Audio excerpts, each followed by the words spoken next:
다 함께 7월의 말씀 이사야서 41장 10절 말씀을 암송하시면서 하나님 앞에 예배자로 나아가시겠습니다. 두려워하지 말라. 내가 너와 함께함이라. 놀라지 말라. 나는 네 하나님이 됨이라. 내가 너를 굳세게 하리라. 참으로 너를 도와주리라. 참으로 나의 의로운 오른손으로 너를 붙들리라. 아멘. 찬송가 88장 내 진정 사모하는 친구가 되시는 우리 구주 예수님의 아름다운 이름을 찬양하며 찬송하시겠습니다.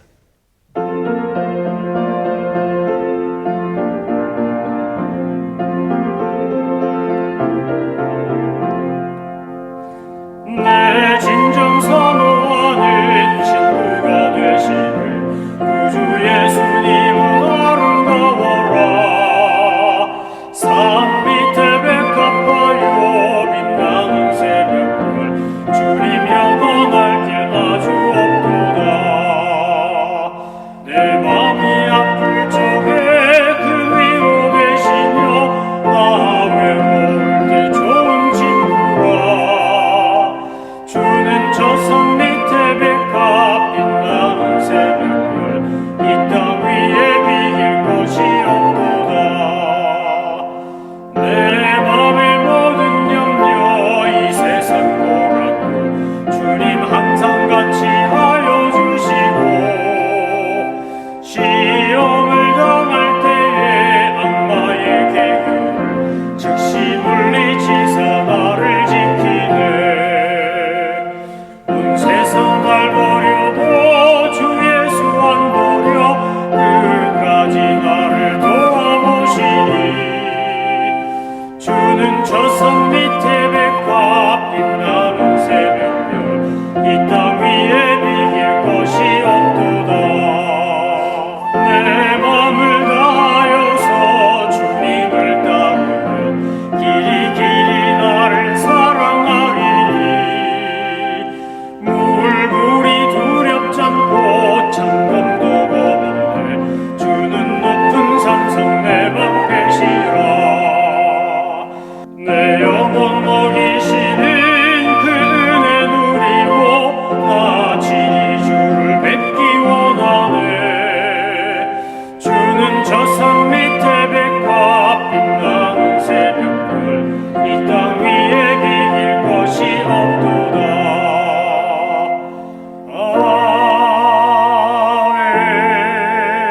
아멘. 하나님께서 우리에게 주신 말씀은 여호수아서 24장 말씀입니다. 여호수아서 24장에서 우리는 중요한 세 가지 신앙적 교훈을 얻습니다. 첫 번째 우리가 보아야 될 말씀은 여호수아서 24장 14절 말씀입니다. 12절부터 보겠습니다. 내가 왕보를 너희 앞에 보내어 그 아모리 족속의 두 왕을 너희 앞에서 쫓아내게 하였나니 너희의 칼이나 너희의 활로서 이같이 한 것이 아니요 내가 또 너희가 수고하지 아니한 땅과 너희가 건설하지 아니한 성읍들을 너희에게 주었더니 너희가 그 가운데에 거주하며 너희는 또 너희가 심지 아니한 포도원과 감람원의 열매를 먹는다 하셨느니라. 그러므로 이제는 여호와를 경외하며 온전함과 진실함으로 그를 섬기라. 너희의 조상들이 강 저쪽과 애굽에서 섬기던 신들을 치워버리고 여호와만 섬기라. 만일 여호와를 섬기는 것이 너희에게 좋지 않게 보이거든 너희 조상들이 강 저쪽에서 섬기던 신들이든지 또는 너희가 거주하는 땅에는 아모리 족속의 신들이든지 너희가 섬길 자를 오늘 택하라. 오늘 나와 내 집은 여호와를 섬기겠노라 하니. 여호수아서 24장 12절부터 15절에 나오는 내용은 나와 내 집은 여호와만 섬기겠다 하면서 온전함과 진실함으로 여호와를 예배하라고 여호수아가 남기는 유언과 같은 설교입니다. 여러분, 왕보를 하나님이 먼저 보내셨다 그랬습니다. 그것도 왕보를 때를 보내신 게 아니라 왕보를 적당히 보내서 이스라엘 백성들이 가나안을 정복하도록 충분히 시간을 가지고 정착하도록 하기 위해 황폐케 하지 않는다고 출애굽기에서도 여호수아서에서도 말합니다. 제가 출애굽기 읽다가 또 여호수아서 읽다가 왕볼 얘기가 나오면 유명한 렘스키 콜사코프의 왕볼의 비행이라는 음악이 떠오릅니다.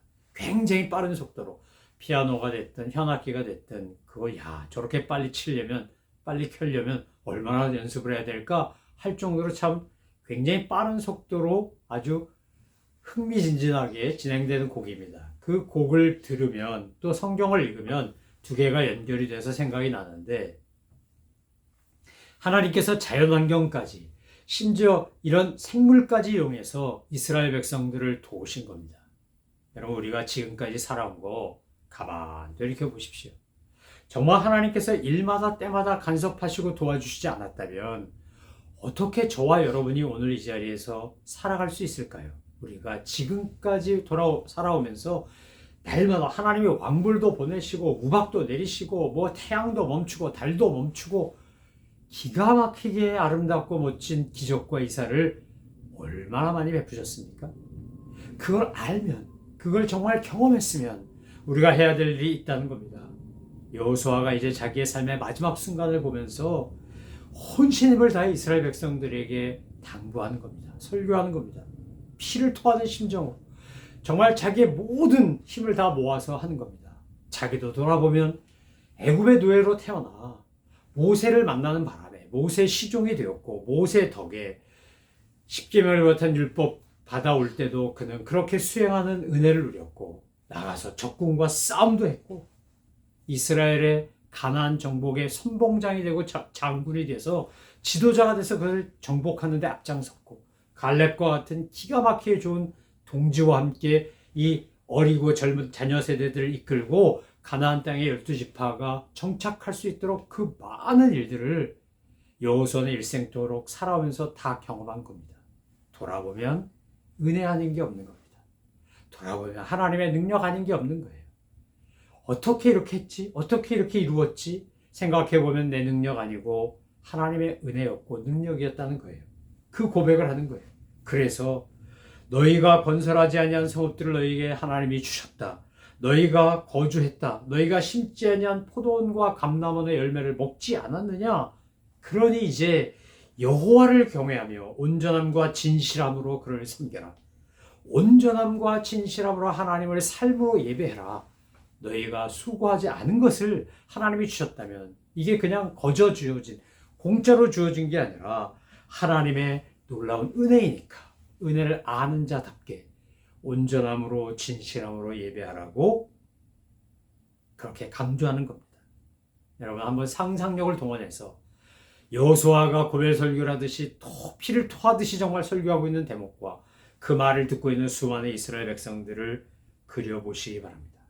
모세도 마지막 설교를 하며 하나님이 행하셨던 놀라운 일들을 돌아보고 이스라엘 백성들에게 믿음으로 살 것을, 하나님만을 섬길 것을, 하나님만을 신뢰할 것을 그렇게 부탁하지 않았습니까?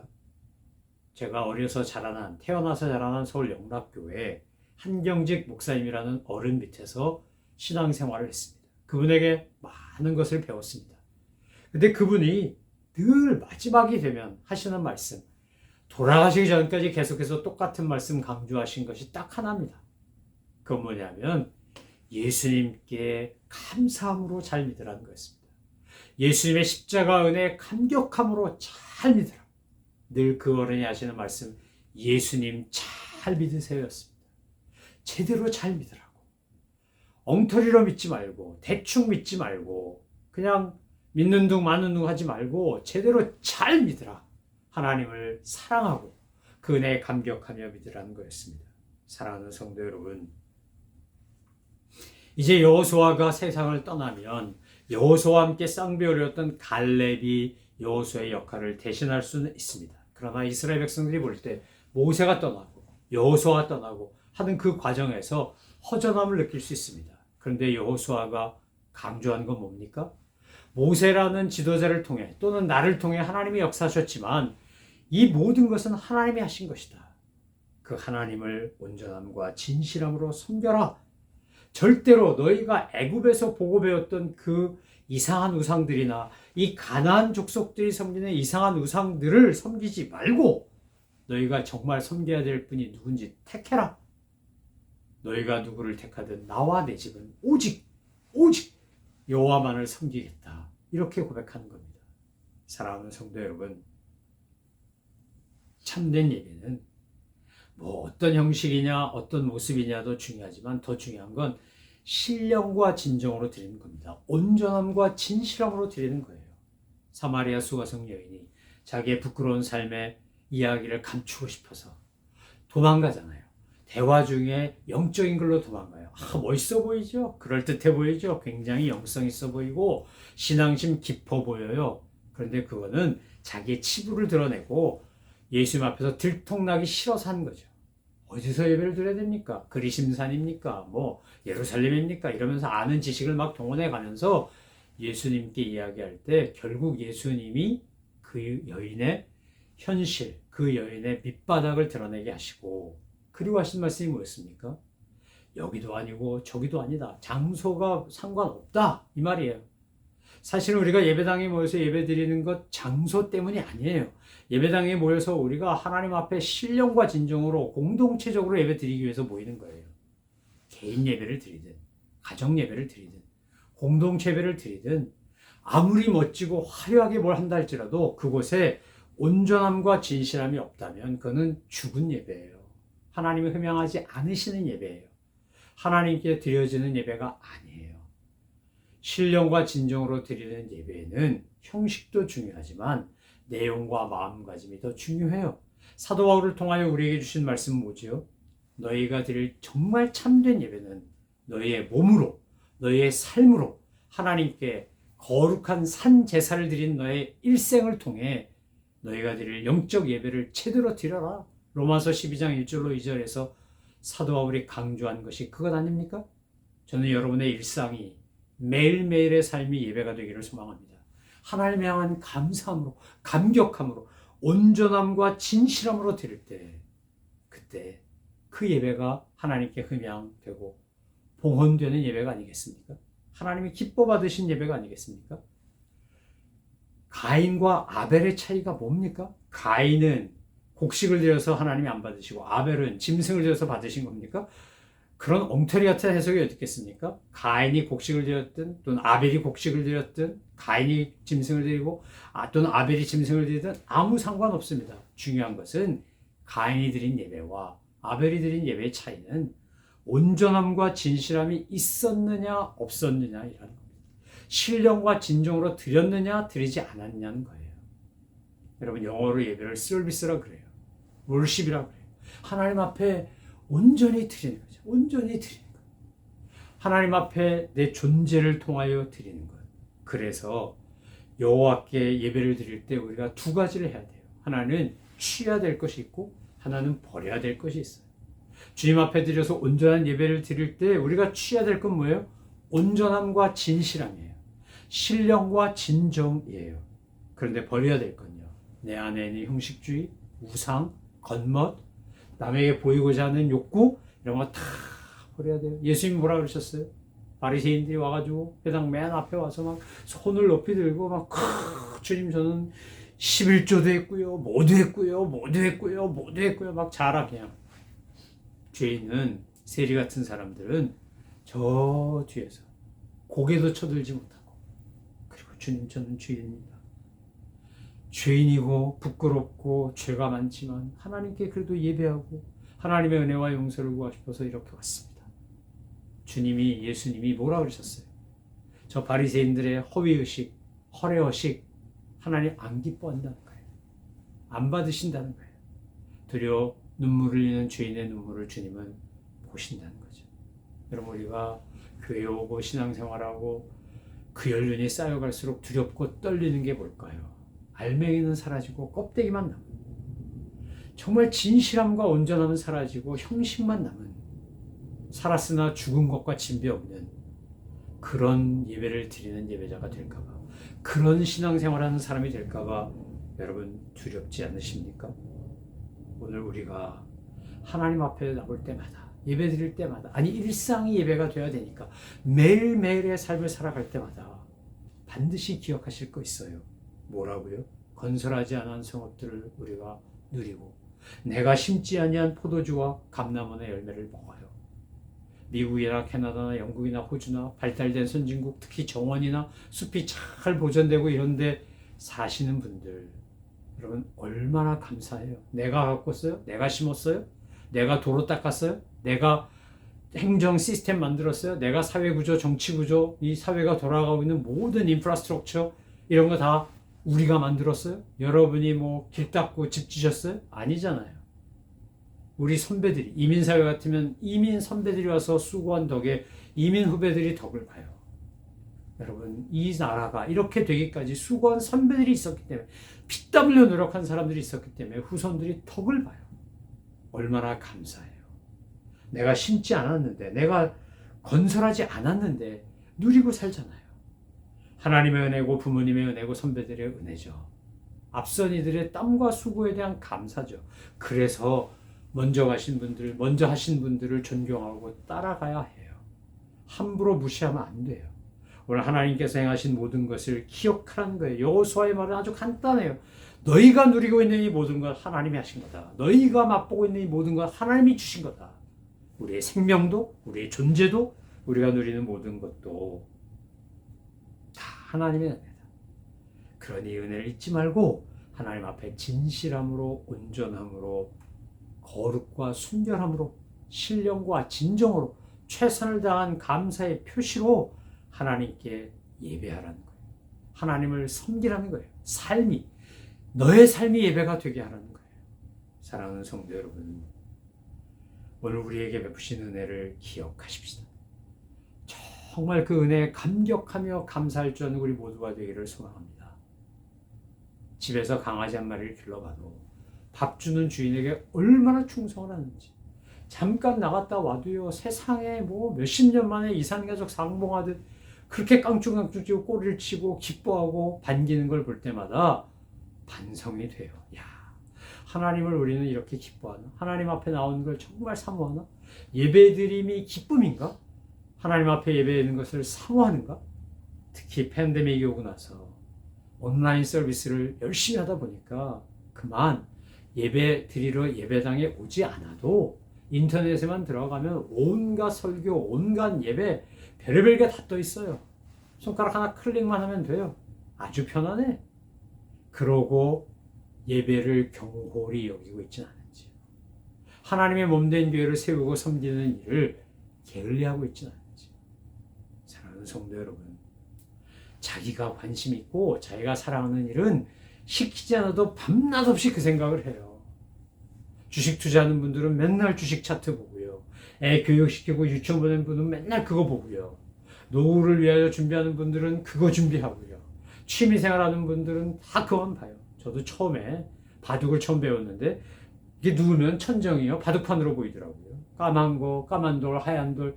그러면서 제가 그때도 그런 반성했어요. 야, 인간이라는 게 자기가 좋아하는 거는 앉으나 서나 누구나 그것만 보이는구나. 여러분, 우리가 하나님을 그렇게 사랑하자고요. 오늘 여호수아가 말하는 건 아주 심플해. 23장에서 얘기한 바로 그거예요. 하나님 사랑해라. 너 정말 하나님 사랑하면 하지 말라 그래도 온전함과 진실함으로 하나님을 경배한다. 사랑하는 성도 여러분, 오늘 우리가 주님을 참으로 사랑하고 하나님을 진실되게 섬기는 믿음의 조상이 되기를 소망합니다. 우리가 그런 모습으로 살아가면 우리 자녀들은, 우리 후배들은 따라오게 되어 있습니다. 저절로 따라와요. 저 부모님에게 배운 대로 제 자녀에게 하고 있더라고요.